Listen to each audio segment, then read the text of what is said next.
Yes, good morning class. BSc first year zoology का first paper discuss कर रहे हैं, एनिमल डायवर्सिटी एंड एवोल्यूशन, प्राणी विविधता और उद्विकास। आज की क्लास में हम बात करने जा रहे हैं जैव उद्विकास में डार्विनवाद का योगदान। उद्विकास को समझने में डार्विन नामक जो वैज्ञानिक थे, डार्विन वैज्ञानिक ने अपनी एक थ्योरी दी थी, डार्विनिज्म, ठीक है। तो इनका क्या योगदान रहा है उद्विकास को समझने में, वो हम आज देखते हैं।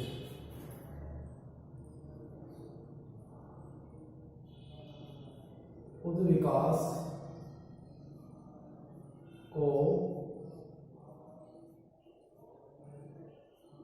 समझने में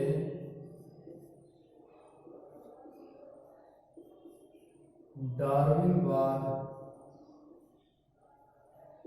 का योगदान।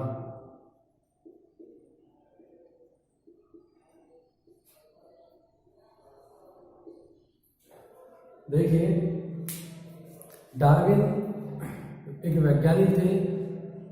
इन्होंने पूरे भारत की यात्रा, पूरे विश्व की यात्रा की थी। कई द्वीपों पर जाकर इन्होंने यात्रा की थी, ठीक है। इनके पास एक बीगल नाम का जहाज था। उस जहाज पर बैठकर इन्होंने समुद्र में यात्रा की थी, अलग अलग द्वीपों में जाकर, ठीक है। इनकी जो यात्रा थी, बीगल नामक जहाज में बैठकर इन्होंने गैलापागोस नामक द्वीप समूह पर, गैलापागोस नामक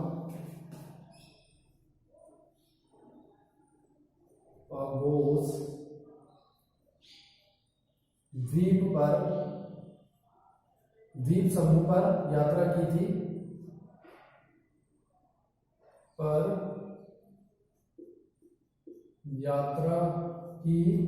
और इनके जहाज का नाम था बीगल जहाज। बीगल जहाज के द्वारा,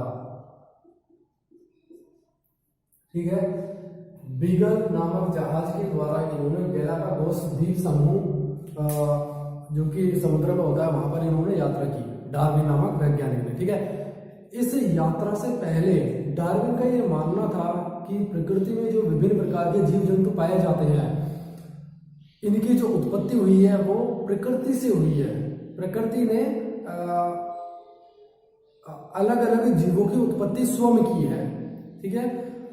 और इनका जो मानना था इस यात्रा से पहले, और इन्होंने अपनी एक थ्योरी की थी जिसमें विशिष्ट सृष्टिवाद, ठीक है, विशिष्ट सृष्टिवाद, थ्योरी ऑफ स्पेशल क्रिएशन, विशिष्ट सृष्टिवाद,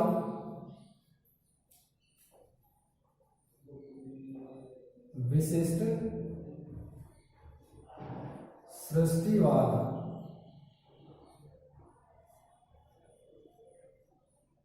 स्पेशल क्रिएशन थ्योरी, ठीक है।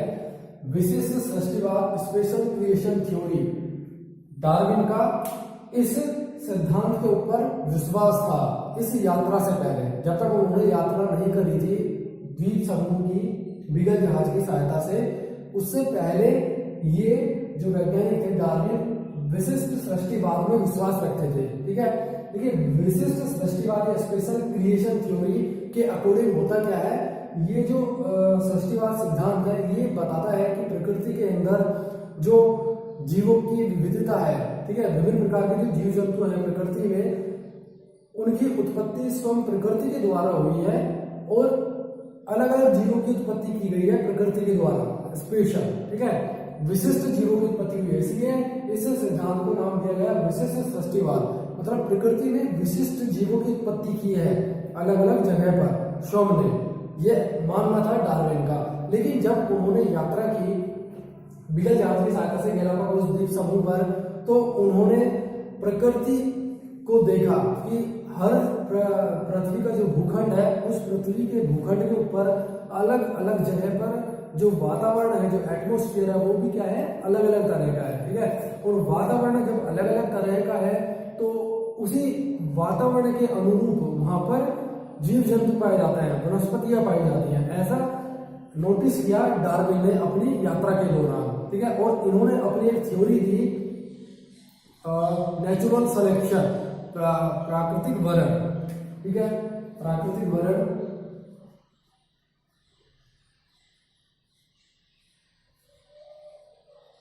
प्राकृतिक वरण, नेचुरल सिलेक्शन,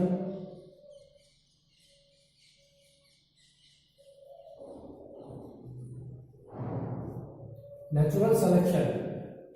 जब तक यात्रा नहीं की तब तक तो डार्विन का विश्वास था विशिष्ट सृष्टिवाद में, जिसके अकॉर्डिंग प्रकृति में जो जीव जंतु हैं विभिन्न प्रकार के, उनकी विशिष्ट रूप से उत्पत्ति की गई है प्रकृति के द्वारा स्वयं, ठीक है। लेकिन जब डार्विन ने गैलापागोस द्वीप समूह की यात्रा की और दुनिया भर में वो गए, अलग अलग जगह पर जाकर उन्होंने देखा कि अलग अलग जगह पर वातावरण है, उसी वातावरण के अनुरूप वहाँ की वनस्पतियां हैं, वहाँ के जीव जंतु पाए जा रहे हैं। तो उन्होंने अपनी एक थ्योरी दी प्राकृतिक वरण, नेचुरल सिलेक्शन। और नेचुरल सिलेक्शन, प्राकृतिक वरण सिद्धांत के अनुसार उन्होंने ये समझाया कि प्रकृति में जो जीव जंतु हैं वो स्टार्टिंग में प्राचीन काल में एक जैसे उत्पन्न हुए थे, लेकिन जैसे जैसे प्रकृति बदलती गई, अलग अलग जगह पर पृथ्वी के ऊपर वातावरण परिवर्तित होता गया, उसी के अनुरूप वहां पर जो जीव जंतु पाए गए उनमें शारीरिक, संरचनात्मक और कार्यात्मक परिवर्तन आ गए। और जो जीव जंतु एक समान थे वो अलग अलग संरचना उनके अंदर विकसित हो गए और उन जीवों का क्या हो गया, उद्विकास हो गया, इवोल्यूशन हो गया। वो अलग अलग नए जीवों में बट गए, आगे चलकर जाति उद्भवन हो गया, स्पीशीएशन हो गया, ठीक है। तो नेचुरल सिलेक्शन या फिर प्राकृतिक वर्ण सिद्धांत के अनुसार डार्विन ने समझाया कि प्रकृति क्या करती है, जिस तरह की प्रकृति होती है वो अपने अनुरूप जीवों को सेलेक्ट करती है, ठीक है। जिस तरह की प्रकृति होती है, वहां की प्रकृति, वहां का वातावरण अपने अनुरूप ही जीव जंतुओं का चयन करता है और उन जीव जंतुओं को वो रहने के लिए वहां पर रहने के लिए उनका चयन करता है। और जिन जंतुओं को, जिन जंतुओं के अंदर अनुकूल लक्षण नहीं होते प्रकृति के अंदर जीवित रहने के लिए, वो जीव जंतु लुप्त हो जाते हैं, धीरे धीरे वो क्षीण होते चले जाते हैं, ठीक है। तो इस तरीके से जिस तरह का वातावरण होता है प्रकृति के अंदर, प्रकृति अपने ही अनुरूप जीव जंतु और जिन विशिष्ट संरचनाओं की जीव जंतुओं को आवश्यकता होती है, वो विशिष्ट संरचनाएं उन जीव जंतुओं के अंदर विकसित हो जाती है। इस तरीके से प्राचीन काल में जो जीव जंतु समान थे वो वर्तमान समय में अलग प्रकृति के बदलने से जीव जंतुओं के अंदर भी क्या है, संरचनात्मक परिवर्तन उत्पन्न हो गए हैं, वो एक दूसरे से डिफ्रेंशिएट हो गए हैं, विभेदित हो गए हैं। और प्राचीन काल में जो एक ही जाति पाई जाती थी जीवों की, आज के समय पे विभिन्न प्रकार की जातियां हमें देखने को मिलती है। ये सब क्या है, प्राकृतिक वर्ण है। जिस तरह की प्रकृति होती है, प्रकृति अपने अनुरूप जीव जंतुओं का चयन करती है, और जो जीव जंतु अपने अंदर संरचनात्मक रूप से, कार्यात्मक रूप से परिवर्तन नहीं कर पाते प्रकृति के अनुरूप, ठीक है, जिस तरह की प्रकृति होती है उसी तरह के जीव जंतु अपने अंदर जीवित रहने के लिए अपने संरचनात्मक परिवर्तन करते हैं, तभी वो जीवित रह पाते हैं। इससे क्या हो जाता है, जाति उद्भवन हो जाता है। एक जाति के जीव जंतुओं से कई जातियों का निर्माण हो जाता है, ठीक है, जाति उद्भवन हो जाता है या फिर इवोल्यूशन, उद्विकास हो जाता है। इस तरीके से जो डार्विन नामक वैज्ञानिक थे, उन्होंने अपने डार्विनिज्म, जो डार्विनवाद है उस सिद्धांत के अनुसार उन्होंने एक सिद्धांत दिया था, प्राकृतिक वर्ण, नेचुरल सिलेक्शन। इसके अनुसार उन्होंने बताया था कि जिस तरह की प्रकृति होती है वो जीवों का अपने अनुरूप चयन करती है, ठीक है। इसके पहले उनका जो सिद्धांत था वो केवल था विशिष्ट सृष्टिवाद। देखिए, अब इसके बाद एक वैज्ञानिक थे मोल्थस, उन्होंने अपना सिद्धांत दिया था जनसंख्या के सिद्धांत, ठीक है। मोल्थस नामक वैज्ञानिक ने अपने सिद्धांत जनसंख्या के सिद्धांत, थ्योरी ऑफ पॉपुलेशन, इसमें बताया था कि प्रकृति के अंदर जो जीव जंतु पाए जाते हैं उनमें प्रजनन क्षमता बहुत अधिक होती है। जनसंख्या वृद्धि की दर से जनसंख्या वृद्धि जिस दर से हो रही है उससे भी अधिक दर पाई जाती है जीवों के अंदर प्रजनन दर। ठीक है, प्रकृति के अंदर जनसंख्या की वृद्धि जिस स्पीड से हो रही है उस स्पीड से भी अधिक स्पीड पाई जाती है जीवों के अंदर प्रजनन करने की। ठीक है, अपने समान नए जीवों को जन्म देने की जो दर है वो प्रचुर मात्रा में पाई जाती है जीव जंतुओं के अंदर। इसके पश्चात भी प्रकृति के अंदर जो जीव जंतु है उनकी संख्या लगभग स्थिर बनी रहती है, ज्यादा बढ़ोतरी नहीं देखी जाती। ठीक है, बहुत लंबे समय के पश्चात जनसंख्या में वृद्धि देखी जाती है, लेकिन कम समय में जनसंख्या की वृद्धि नहीं देखी जाती। ठीक है, अगर हम देखें कुछ समय की बात करें हम, ठीक है, अगर शॉर्ट ऑफ टाइम की बात करें, एक थोड़े से काल की समय के लिए बात करें, अंतराल को लेकर बात करें, लगभग 100-200 सालों की बात करें, तो इतने समय में देखिए जीव जंतुओं के अंदर प्रजनन क्षमता है वो बहुत ज्यादा है, प्रचुर मात्रा में है। अगर बात करें तो देखिए एक जो इंसेक्ट होता है, मक्खी होती है, अगर एक मॉस्किटो की बात करें तो अगर एक जोड़ा मक्खी का निरंतर प्रजनन करता जाए, ठीक है, निरंतर प्रजनन करता जाए तो वो लाखों करोड़ों अरबों की संख्या में अपने समान नए संततियों को उत्पन्न कर सकता है।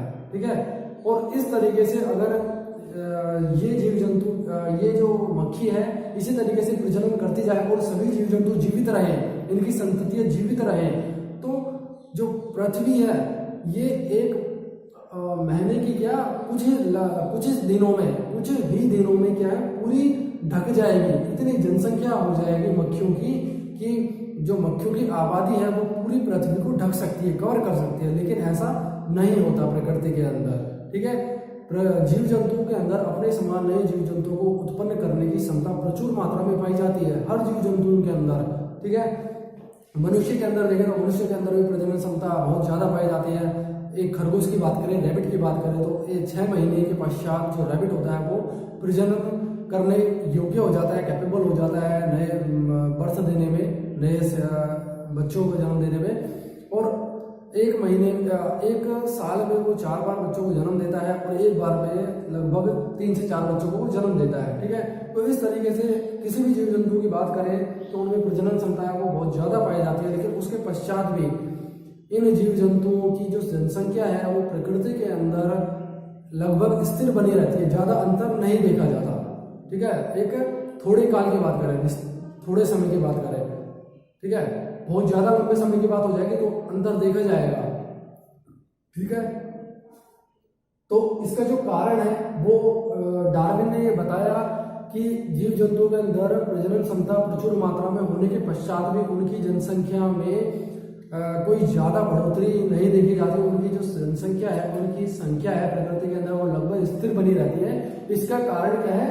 प्राकृतिक वरण, कि जो जीव जंतुओं की संख्या जो अधिक मात्रा में जन्म लेते हैं वो जीव जंतु आपस में क्या करते हैं? संघर्ष करते हैं जीवन के लिए। ठीक है, आपस में जीवन के लिए जो आधारभूत आवश्यकताएं होती हैं, रोटी कपड़ा और मकान, उनकी पूर्ति के लिए वो जीव जंतु आपस में क्या करते हैं? संघर्ष करते हैं। इसे कहते हैं जीवन संघर्ष। और जो जीव जंतु दुर्बल होते हैं, वीक होते हैं, कमजोर होते हैं, उन जीव जंतुओं की मृत्यु हो जाती है। और जो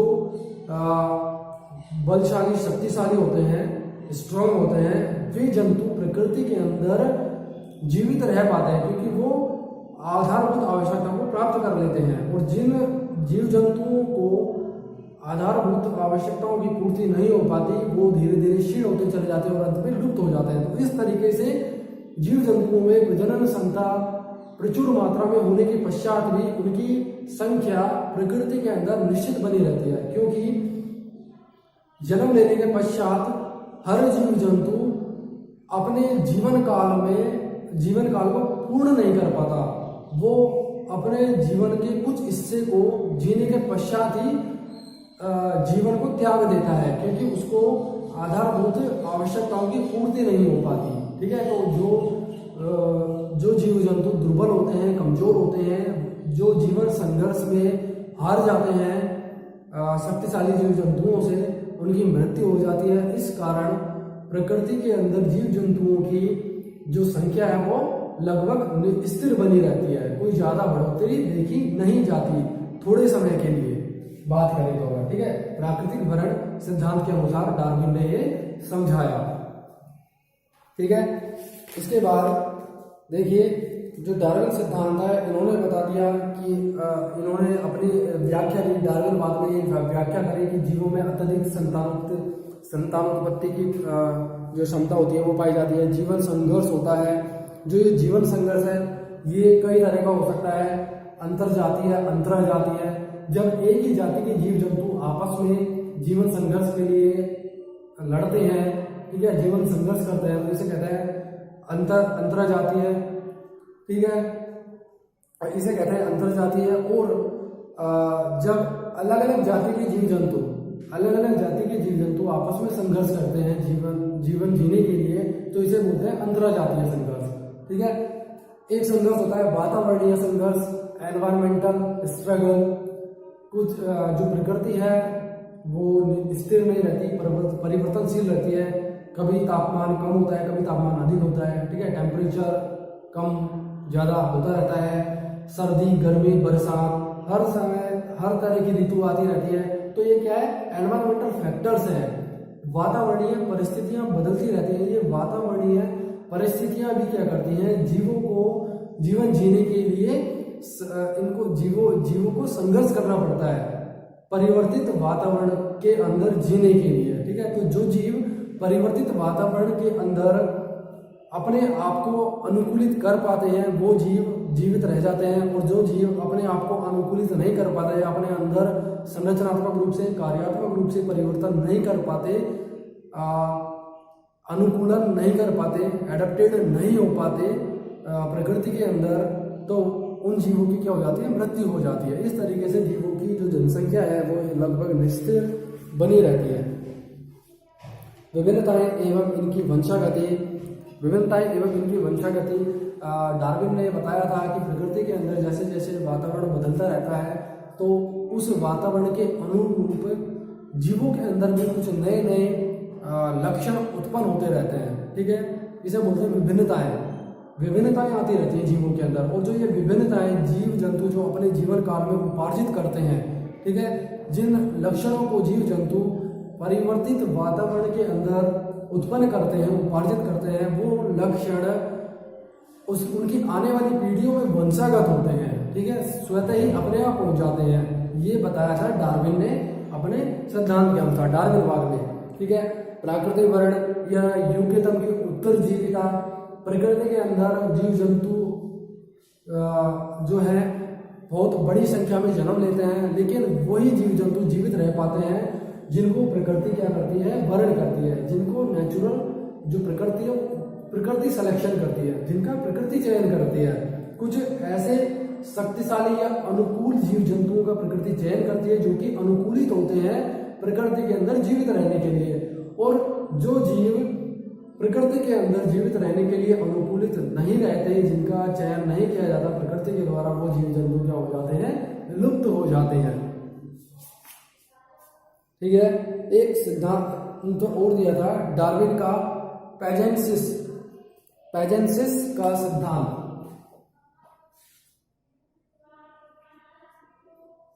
पैजेंसिस सिद्धांत देखिए, पैजेंसिस सिद्धांत के अनुसार डार्विन ने क्या बताया, डार्विन ने बताया कि जो जीवों की कायिक कोशिकाएं होती हैं, सोमेटिक सेल्स होती हैं, एनिमल्स की जो सोमेटिक सेल्स कायिक कोशिकाएं, देखिए जीवों के अंदर दो तरह की कोशिकाएं होती हैं, कायिक कोशिका और जनन कोशिका, ठीक है, सोमेटिक सेल्स और सेक्स सेल्स, जर्मिनेटिव सेल्स, ठीक है। तो जो कायिक कोशिकाएं होती हैं वो अपने समान कोशिकाओं को उत्पन्न करती है, और उत्पन्न कर कर क्या करती है, रुधिर के अंदर मुक्त करती रहती है। डार्विन ने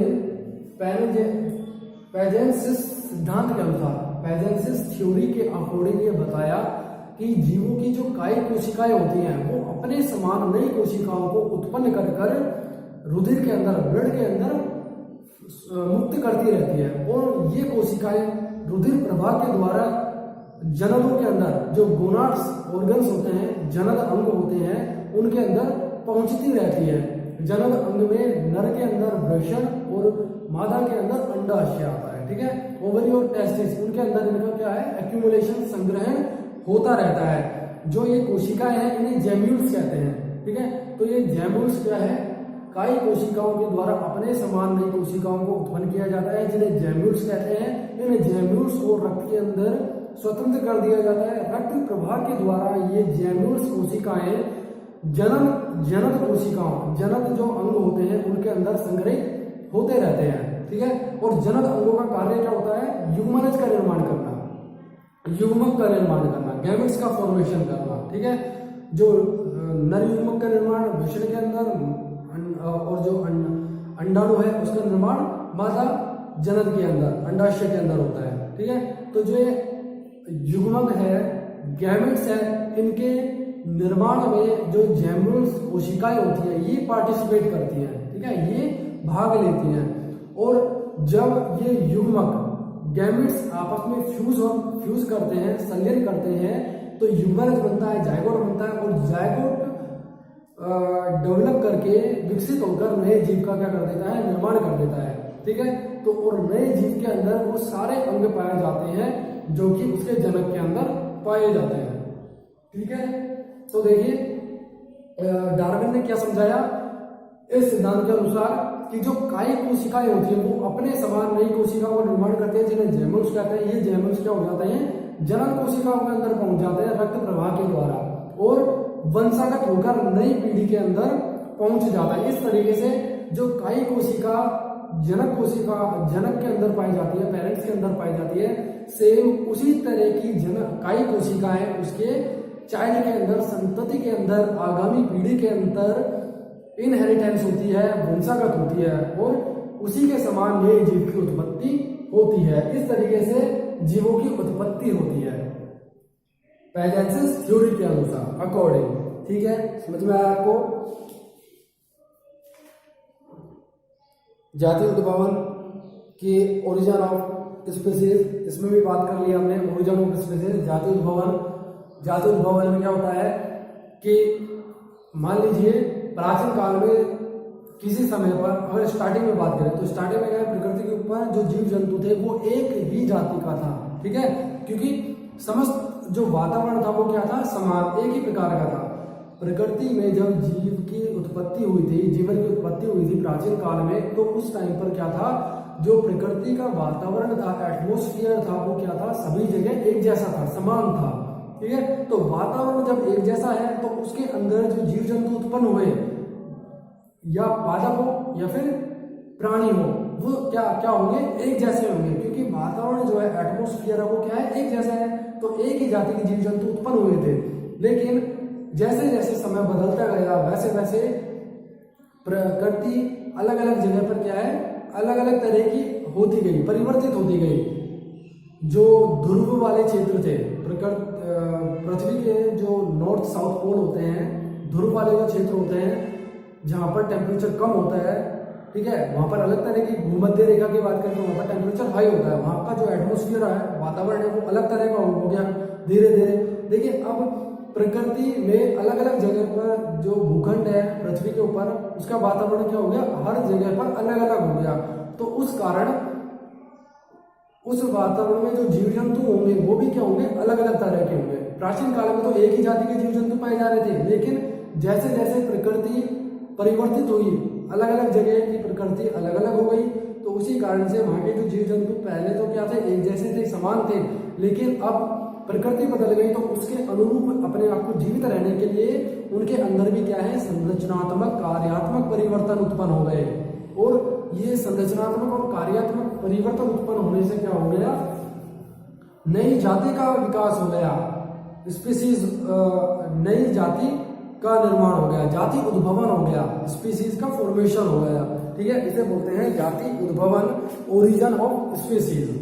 इस तरीके से प्राचीन काल में जो जीव जंतुओं की एक जातियां पाई जा रही थी, वर्तमान समय में विभिन्न प्रकार की जातियां हमें देखने को मिलती है। ये सब क्या है, प्रकृति है, जैसे प्रकृति होगी उसी तरह के वहां पे जीव जंतु पाए जाएंगे। सब कुछ प्राकृतिक वर्ण के ऊपर डिपेंड करता है, नेचुरल सिलेक्शन के ऊपर। जिस तरह की प्रकृति चयन करेगी जीव जंतुओं का, वही जीव जंतु प्रकृति के अंदर अपने आप को जीवित रख पाएंगे, स्टेबल रह पाएंगे। बाकी जो दूसरे जीव जंतु हैं जो कि अपने अंदर परिवर्तन नहीं कर पाते या अपने आप को अनुकूलित नहीं कर पाते प्रकृति के अनुरूप, वो क्या हो जाते हैं, धीरे धीरे क्षीण होते चले जाते हैं, डिग्रेड हो जाते हैं और लास्ट में लुप्त हो जाते हैं। ठीक है, जो आज की क्लास में हमने बात की है उस विकास को समझने में डार्विनवाद का योगदान जो रहा है, ठीक है वो। इसके बाद देखिए जो डार्विन ने है, इन्होंने अपना सिद्धांत दिया है डार्विनवाद, इनका बहुत इंपॉर्टेंट रोल रहा है उस विकास को समझाने में, क्योंकि इनकी जो थ्योरी थी प्राकृतिक वर्ण, नेचुरल सिलेक्शन, एकदम सटीक था। इनकी जो बातें थी, इनकी जो व्याख्या थी उसको वैज्ञानिकों ने तो समझा ही, इसके अलावा जो आमजन थे, ठीक है, जो सामान्य व्यक्तिजन था वो भी इनको आसानी से समझ पाया, क्योंकि इनकी जो व्याख्या थी वो क्या थी, एकदम सरल थी, एकदम सिंपलेस्ट थी। डिपेंड किसके ऊपर निर्भर थी, प्रकृति चयन के ऊपर। जिस तरह की प्रकृति जीव जंतुओं का, जिस तरह के जीवों का चयन करेगी उसी तरह के जीव जंतु प्रकृति के अंदर जीवित रह पाएंगे। इसके बाद भी कुछ कमियां इसके अंदर रह गई थी डार्विनवाद के अंदर। कुछ वैज्ञानिकों ने स्टडी करी डार्विनवाद के ऊपर और कुछ आलोचनाएं दी, कुछ कमियां बताई डार्विनवाद के अंदर। इन्होंने इनकी जो आलोचनाएं हैं उनमें ये बताया गया कि डार्विन ने अपने सिद्धांत के अनुसार ये बताया था कि जीव जंतुओं में जो लक्षण होते हैं, उपार्जित जो लक्षण होते हैं वो वंशागत होते हैं। ठीक है, जो विभिन्नताएं उत्पन्न होती है जीव जंतुओं के अंदर, जैसे जैसे प्रकृति परिवर्तित होती है, तो प्रकृति जब परिवर्तित हो रही है तो उस परिवर्तित प्रकृति के अनुरूप जीव जंतु भी क्या करते हैं, अपने अंदर परिवर्तन करते हैं। ठीक है, जैसे कि मान लीजिए ध्रुवों की बात करें, ठीक है, दक्षिण ध्रुव और उत्तरी ध्रुव। उत्तरी ध्रुव की बात करें तो वहां पर क्या है, जो भूखंड है वो पूरा बर्फ से ढका हुआ है, टेम्परेचर वहां पर क्या है, लो है, कम है। तो हो सकता है प्राचीन काल में उस जगह पर टेम्परेचर हाई रहा हो। ठीक है, जब टेम्परेचर हाई रहा होगा तो वहां के जीव जंतु जो पाए जा रहे थे अलग तरह के होंगे। वर्तमान समय में अगर हम देखते हैं ध्रुवों पर पाए जाने वाले जीव जंतुओं को, तो वहां पर जो जीव जंतु पाए जाते हैं उनके शरीर पर सघन बाल पाए जाते हैं। ठीक है, डेंसिटी ऑफ हेयर्स बहुत ज्यादा होती है। ठीक है, ग्रोथ ऑफ हेयर्स है वो बहुत ज्यादा होती है, वहां पर देखी जाती है। ये बालों की सघनता क्या करती है, जीव जंतुओं के शरीर के अंदर जो तापमान होता है उसको संग्रहित करके रखती है, तापमान को बनाए रखती है। ठीक है, अगर वनस्पति की बात करें तो वहां पर जो पेड़ पौधे होते हैं वो शंकुनुमा होते हैं, जिससे क्या होता है वहां पर जो बर्फ आइस की फ्लो होती है वो पेड़ों के ऊपर ही रुक नहीं पाती और नीचे गिर जाती है। इस तरीके से वो अनुकूलित हो पाते हैं, अनुकूलित हो गए वहां पर जीवित रहने के लिए। ठीक है, लेकिन प्राचीन काल में तो जरूरी नहीं है कि वहां पर आइस फ्लो हुआ हो। ठीक है, प्राचीन काल में जरूरी नहीं है कि वहां का टेम्परेचर कम रहा हो, वहां का टेम्परेचर हाई भी रहा हो सकता है। और टेम्परेचर जब हाई रहा होगा तो वहां के जीव जंतुओं में जो त्वचा के ऊपर सघन बाल पाए जा रहे हैं वर्तमान समय में, वो प्राचीन काल में नहीं थे। ठीक है, जैसे जैसे प्रकृति परिवर्तित होती गई तो ये जो लक्षण है त्वचा के ऊपर सघन बालों का पाया जाना, ये विकसित हो गया, विभिन्नताएं आ गई जीव जंतुओं के अंदर। ठीक है, और ये विभिन्नताएं क्या है, फिर आगामी पीढ़ी में वंशागत हो गई, ऐसा बताया डार्विनवाद ने। लेकिन जो वैज्ञानिक थे उन्होंने ये बताया, आलोचना के सिद्धांत पर उन्होंने कुछ ऐसे तथ्य दिए कि सभी विभिन्नताएं जीव जंतुओं के अंदर वंशागत नहीं होती। ठीक है, कुछ लक्षण जो कि जीव जंतुओं के जीवन काल में उपार्जित किए जाते हैं वो सारे के सारे लक्षण उसके संतति में नहीं पहुंच पाते, वंशागत नहीं होते, इनहेरिटेंस नहीं होते। ठीक है, ये क्या है, आलोचना थी, कमी थी। इस बात को जो वैज्ञानिक है डार्विन वो समझा नहीं पाए। ठीक है, तो इसका जो तथ्य था उसको समझाने के लिए नव डार्विनवाद दिया गया। ठीक है, नव डार्विनवाद सिद्धांत दिया गया। जैसे जैसे प्रकृति बदलती रहती है उसी के अनुसार नए नए परिवर्तन आते रहते हैं, और जो सिद्धांत, जो थ्योरी पहले दी जा चुकी है उनको भी अपडेट करना पड़ता है। ठीक है, तो डार्विनवाद प्राचीन काल में जो डार्विनवाद दिया गया था उसमें कुछ कमियां रह गई थी, उसको अच्छे से एक्सप्लेन करने के लिए नव डार्विनवाद सिद्धांत दिया गया। उसमें इस बात को समझाया गया कि केवल वे ही लक्षण या वे ही विभिन्नताएं वंशागत होती हैं जीव जंतुओं के अंदर, जो कि संबंधित होती है किससे? क्रोमोसोम से, गुणसूत्र से। जो विभिन्नताएं जीव जंतुओं के गुणसूत्रों से संबंधित होती है, वो विभिन्नताएं ही जीव जंतुओं के अंदर क्या होती है? वंशागत होती है, आगामी पीढ़ी में पहुंच पाती है। और जो विभिन्नताएं जीव जंतुओं के अंदर उत्पन्न तो हो गई, लेकिन वो गुणसूत्र से संबंधित नहीं होती, जन्म कोशिकाओं से, जर्म सेल से संबंधित नहीं होकर सोमेटिक सेल से रिलेटिव होती है, कई कोशिकाओं तक ही सीमित रहती है। ठीक है, ऐसी विभिन्नताएं उसकी आगामी पीढ़ी में वंशागत नहीं होती। ठीक है, देखिए अगर हम बात करें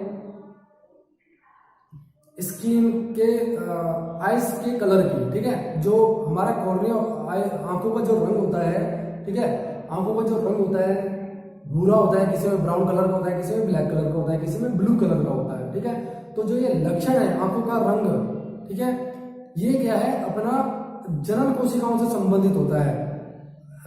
स्पेसिफिक टाइप के जीन्स पाए जाते हैं कोशिकाओं के अंदर, क्रोमोसोम्स पाए जाते हैं।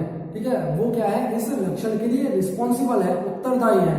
तो जो ये लक्षण है आंखों का लक्षण, ठीक है, ये जो विभिन्नताएं जीव जंतुओं के अंदर देखी जा रही है, अलग अलग रंग की आंखों का पाया जाना, ये क्या है? जो ये लक्षण है ये गुणसूत्र से, जीन से संबंधित है। तो ये लक्षण क्या है? उसकी आगामी पीढ़ी में पहुंचता है, वंशागत होता है। क्यों? क्योंकि ये जो लक्षण है ये रिलेटिव है जेनेटिक मटेरियल से। ठीक है, इसीलिए ये लक्षण क्या होगा? वंशागत होगा, आने वाली पीढ़ी के अंदर भी ये लक्षण देखा जाएगा। लेकिन जो लक्षण गुणसूत्र से, जेनेटिक मटेरियल से रिलेटिव नहीं होते, केवल कई कोशिकाओं से संबंधित होते हैं। जैसे कि कोई व्यक्ति कुछ समय के लिए तो ऐसी जगह पर रहता है जहां का टेम्परेचर क्या है? कम है। ठीक है, तो उसकी जो स्किन का कलर होगा वो क्या होगा? लाइट कलर का होगा। लेकिन कुछ समय बाद उसको ऐसी जगह पर भेज दिया जाए जहां पर टेम्परेचर क्या है? हाई है, सनलाइट के डायरेक्ट कनेक्शन में रहे वो, ठीक है, लंबे समय तक, तो उसकी जो स्किन है वो क्या हो जाएगी? डार्क कलर की हो जाएगी, गहरे कलर की हो जाएगी, ठीक है, काली हो जाएगी। तो जो ये लक्षण है ना, ये क्या होगा? केवल कई कोशिकाओं तक ही संबंधित है, सोमेटिक सेल्स तक है। अब उसकी जो आने वाली पीढ़ियां हैं, उसकी जो संतति है, उसकी जो नवजात शिशु होगी, उसके अंदर इस बात का कोई इफेक्ट नहीं होगा। उसकी जो संतति होगी उसकी स्किन डार्क कलर की होगी या नहीं होगी, अपन ये डेफिनेटली नहीं कह सकते। ठीक है, उसकी चाइल्ड की जो स्किन होगी वो डार्क कलर की निश्चित होगी, ऐसा नहीं कहा जा सकता। क्योंकि जो ये डार्क कलर है स्किन का, उसके पेरेंट का, जनक का, वो क्या है? केवल कई कोशिकाओं से संबंधित है भाई। वो क्या है? उसका एटमॉस्फेयर चेंज हुआ है, ठीक है, उसने भौतिक वातावरण परिवर्तन कर लिया, इस कारण से उसके केवल कई कोशिकाओं के अंदर परिवर्तन आया। कई कोशिकाओं में परिवर्तन आने के कारण उसका स्किन का कलर डार्क हो गया। ठीक है, ये जो लक्षण है गहरा रंग उसकी त्वचा का, ये उसकी आनुवंशिक लक्षण नहीं है। ठीक है, ये उसकी जेनेटिक मटेरियल से रिलेटिव नहीं है, ये केवल कुछ समय के लिए ही उत्पन्न हुआ है उस जीव के अंदर, क्योंकि वो क्या है? ऐसी जगह पर निवास कर रहा है जहां का टेम्परेचर क्या है? हाई है। अगर वो वापस से कम टेम्परेचर की जगह पर आ जाएगा तो उसकी स्किन का कलर वापस से क्या हो जाएगा? हल्का हो जाएगा, लाइट हो जाएगा। ठीक है, तो ये लक्षण है स्किन का कलर, ये क्या है? केवल कई कोशिकाओं तक ही सीमित है। इसलिए उसके जो जनक, उसके जो चाइल्ड होगी, संतति होगी, उसके ऊपर इस लक्षण का कोई प्रभाव नहीं पड़ेगा। उसका जो जेनेटिक मटेरियल से संबंधित लक्षण है वो ही उसके अंदर वंशागत होगा। ठीक है, तो वही विभिन्नताएं जो कि आनुवंशिक लक्षणों, जेनेटिक मटेरियल से संबंधित होती है, जीन से संबंधित होती है, वही लक्षण क्या होते हैं? वही विभिन्नताएं आगामी पीढ़ी में वंशागत होती है। और जो विभिन्नताएं कई कोशिकाओं से संबंधित होती है वो विभिन्नताएं आगामी पीढ़ी में वंशागत नहीं होती। इस तरह से नव डार्विनवाद ने इस बात को भी एक्सप्लेन किया था। ठीक है, आज के लिए इतना ही। Thank you.